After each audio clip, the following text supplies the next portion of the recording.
நடைபெற இருக்கக்கூடிய இந்த நாடாளுமன்ற தேர்தலில் கிட்டத்தட்ட 2 கோடிக்கும் மேற்பட்ட புதிய வாக்காளர்கள் உருவாகி இருக்கிறாங்க.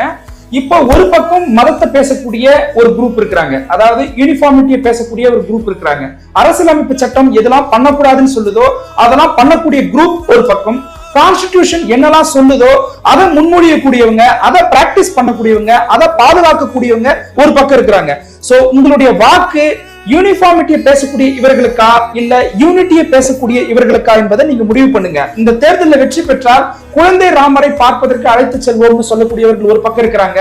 இந்த பக்கம் நம்மளுடைய எதிர்கால குழந்தைகளுடைய கல்விக்காகவும் அவர்களுடைய வேலை வாய்ப்புக்காகவும் அவர்களுடைய உரிமைகளுக்காகவும் பேசக்கூடியவங்க, கான்ஸ்டிடியூஷனை பாதுகாக்கக்கூடியவங்க, கான்ஸ்டிடியூஷன்ல சொல்லி இருக்கக்கூடிய பண்புகளை பாதுகாக்கக்கூடியவங்க ஒரு பக்கம் இருக்கிறாங்க.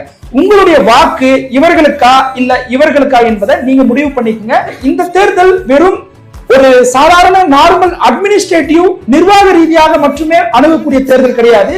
இந்த தேர்தல் முழுக்க முழுக்க ஐடியாலஜிக்கல் ஆஸ்பெக்ட்ல கான்ஸ்டிடியூஷன்ல சொல்லியிருக்கக்கூடிய பண்புகளையும் கொள்கை ரீதியாக எதிர்கொள்ளக்கூடிய ஒரு முக்கியத்துவம் வாய்ந்த ஒரு தேர்தல். இந்தியான்ற ஒரு ஸ்ட்ரக்சர் இங்க இருக்க போதா இல்ல இது சிதைக்கப்பட போதா அப்படிங்கறத அதுக்கான தேர்தல். அம்பேத்கர் சொல்லியிருக்கக்கூடிய அரசமைப்பு சட்டத்தில் சொல்லியிருக்கக்கூடிய அந்த புதிய இந்தியா, அதாவது யூனிட்டி இந்தியாவை நம்ம உருவாக்க போறோமா இல்ல யூனிஃபார்மிட்டி இந்தியாவை உருவாக்குவதற்கு இவர்கிட்ட நம்ம நாட்டை பலி கொடுக்க போறோமான்றத நீங்க முடிவு பண்ணிக்கங்க.